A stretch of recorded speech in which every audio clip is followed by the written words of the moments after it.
Hello everyone, I'm Ventus. Welcome back to the English lesson on the program of TELE-ESKOLA. Today is our fourth meeting within the second period of your studies.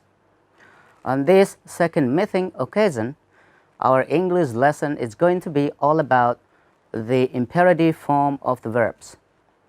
You're going to learn some situations with the use of the imperative form of the verbs, plus how they come across in sentences in the examples provided later in this lesson. If you are ready, let's get started. Alright, let's start by looking at this example sentence. Close the door, please. In this sentence, the verb close, shaded in yellow, as shown in this sentence, is the example of an imperative form of the verb. So, what is an imperative form of the verb? In English, an imperative is the verb that is in the base form without a subject and without using to before the base form of the verb. As well, you can see in this example sentence, close is the base form of the verb close. And notice that there is no subject before close. For example, we don't say you close, we close, they close the door, please. And also not with to before close. For example, we don't say to close the door, please. But it's simply close the door, please. Again, there is no subject and or to, but simply the verb in the base form or the infinitive verb, also known as the imperative form of the verbs. And that in this particular sentence, we use an imperative form of the verb to tell someone to do something, or basically to give an order or instruction for someone to do something, in this case, to close the door, please. Close the door, please. Imagine you saw someone walked into your house and then you saw that the person left the door open. You then ordered the person, close the door, please. It's an order or it's an instruction. Another example, let's imagine your mother says, stay with your brother and watch him while I'm away. In this sentence, there are two examples of the imperatives. Stay with your brother and watch him while I'm away. You see, in this sentence, there are two instructions or orders a mother makes here, maybe to her older child, maybe a daughter or a son, to do something, in this case, to stay and watch his or her brother, who is still maybe like a baby, for example. Furthermore, both verbs, stay and watch, here start the sentence. Again, notice the imperative clauses or sentences don't always require the subjects and or to before the base form of the verbs, as shown in this example. You see, there is neither subject nor to before stay and watch. To form a negative form of an imperative, we basically just need to add do not or don't before the base form or the infinitive verb for all persons, singular and plural. And this is basically to tell someone not to do something. For example, let's say, don't leave the light on when you go out. Don't close the door, please. It's raining outside. Don't go. Don't go out. Don't drink too much alcohol. Don't give up. And don't quit the job, etc. So, as you can see in these example sentences, when with the negative forms, basically we start with do not or don't, and then followed by the base form of the verb, as in the examples, don't leave, don't close, don't go, don't drink, don't give up, don't quit, etc. Notice in Alright, I hope this part is clear.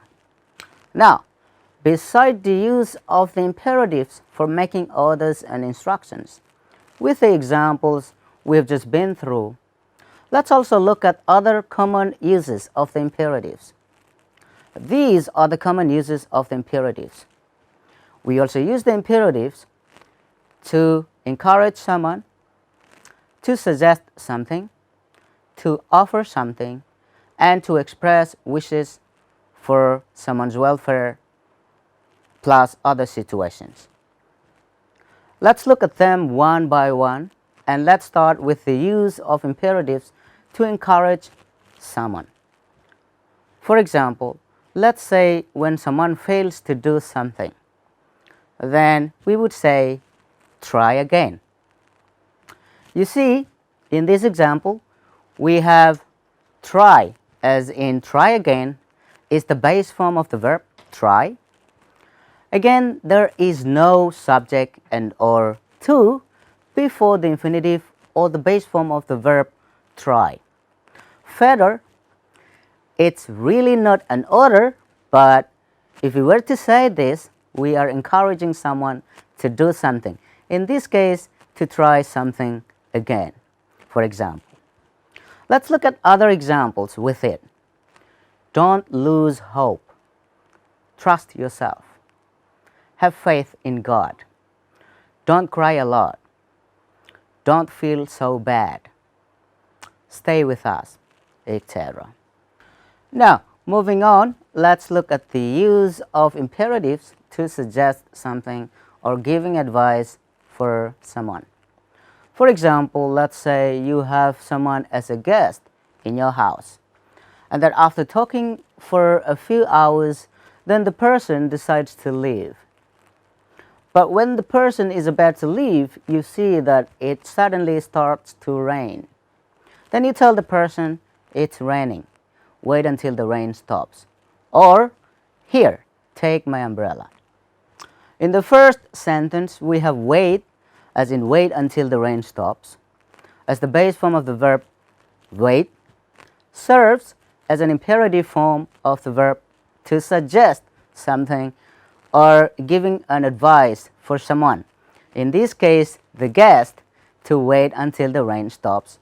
And then take, as in the second example, take my umbrella, is also the base form of the verb take, serves as an imperative form of the verb also to make a suggestion or to give an advice for the guest to do something. In this case, to take an umbrella because it's raining, etc.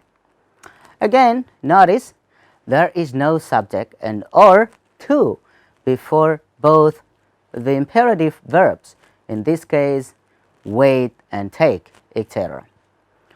Another example, let's imagine someone says, don't live in Australia. It's an expensive country.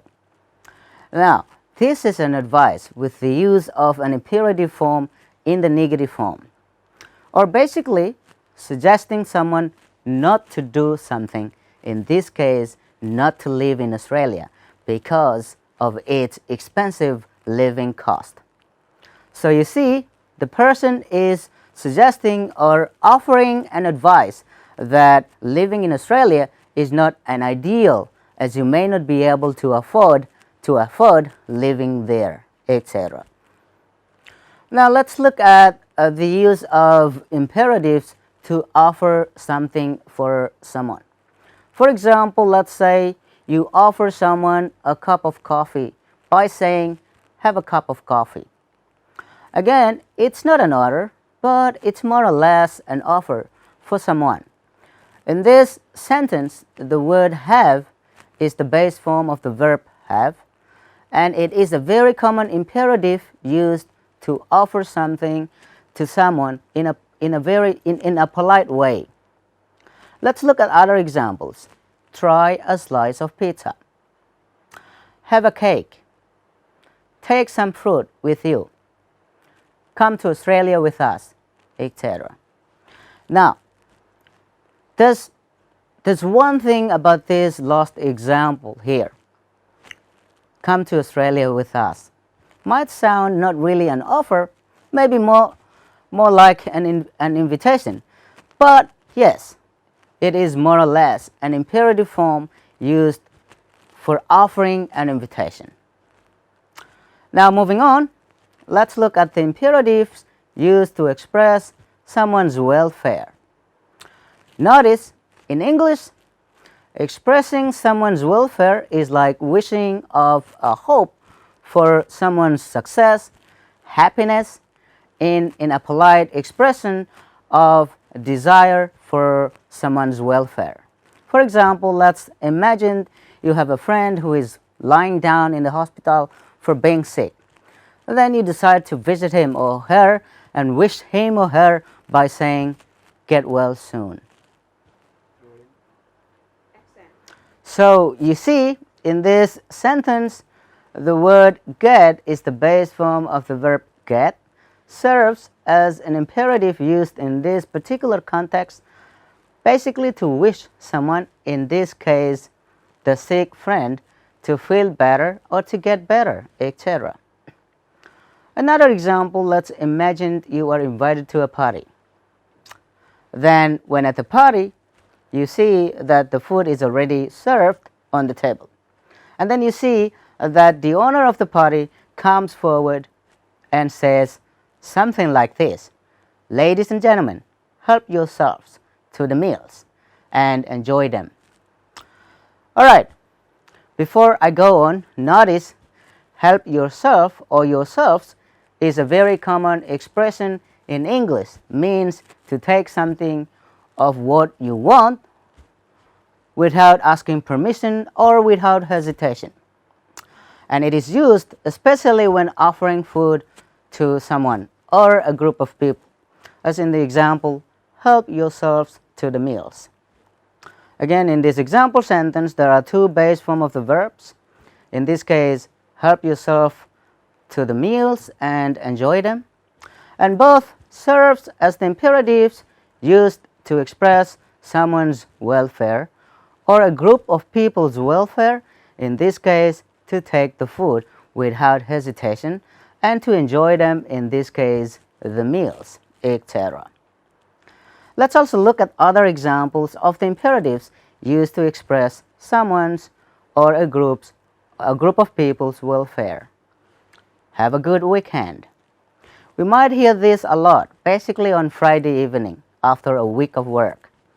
So you wish someone to feel better or happy during the weekend. We can also say, have a nice holiday. Have a pleasant evening. Have a pleasant evening. Have a good night, etc. Now let's also look at some situations with the use of the imperatives. We can also use the imperative form of the verbs to make request. Notice a request is not a warning or an order or command, etc. But a request in this context means to ask someone in a very polite way. Let's look at some examples. Please take a seat. Please wait here. Please don't smoke here, etc. In these examples, there are three base forms of the verbs. Serve as the imperatives for making a request.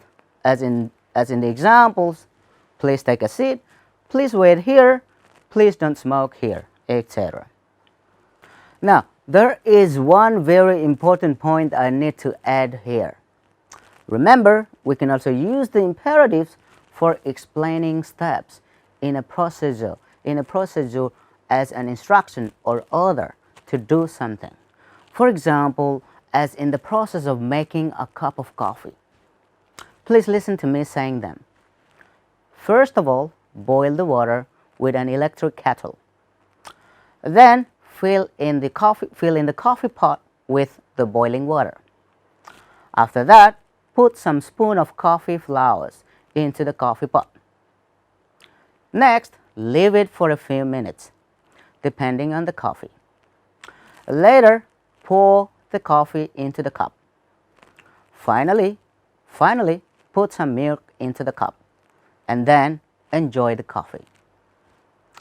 In this example of the process in making a cup of coffee, you see that the words shaded in yellow like boil, fill, put, leave, pour, and then there's another put here right after finally, and then enjoy, are the base form of the verbs, and they are used as the imperatives for explaining steps in a procedure, which is basically as an instruction or order to do something in this context in the process of making a cup of coffee. And notice there is no subject or to before each of these base form of the verbs. There is also one very important point I'd like to add here with the use of the imperative clauses or sentences. The imperative clauses or sentences sometimes only contain of the base form of the verb itself, and when in written form, it usually ends with a full stop. For example, when in taking pictures of someone or a group of people, we would hear the photographer says, "Smile," or "Smile," or when in a racing competition, you may hear the coach says, "1, 2, 3, go," etc. But can also occasionally end with an exclamation to show emotion. For example, sit down, stand up, etc. Or sometimes the imperative clauses or sentences can only contain of the negative imperative form, or basically with do not or don't followed by the base form of the verb, and when in the written form, it can end with a full stop or an exclamation. For example, you may hear when someone doesn't want others to touch his or her stuffs, he or she would say, "Don't touch, don't touch, don't touch." Other examples, don't drink, don't drink, don't go, etc. We can also use let before the base form of the verb if we are including ourselves in the imperatives. Please refer to this formula on how we form a positive imperative form with let. In the formula, we have let followed by the base form of the verb as shown in these examples. I would say, let's stop now. Let's go for lunch. Let's go home. Let's have something to eat. Let's find him. Let's take the bus, etc. And when with a negative imperative form with let, the formula is with let followed by not and then followed by the base form of the verb as shown in the following examples. Example sentences. Let's not argue. Let's not talk a lot. Let's not tell her about it. Let's not wait until he comes. Let's not do it, etc. Alright, I hope that everything about the lesson on the imperative form of the verbs is clear. And I'd like you to know that despite of the fact that there are circumstances concerning the use of the imperatives, however, those we have just been through are basically the common situations with the use of the imperative form of the verbs in English that you do have to know in English. As usual, I'd like to take you through the following 5 exercises to put your knowledge on the imperatives. In these exercises, you are basically asked to put the words in brackets into the gaps with the positive or the negative imperative forms. If you are ready, let's get started. Let's look at exercise number 1. Upstairs, in bracket, to go. Now let's see, is it go upstairs or to go upstairs? What do we have here? It is go upstairs, not to go upstairs. Good, well done.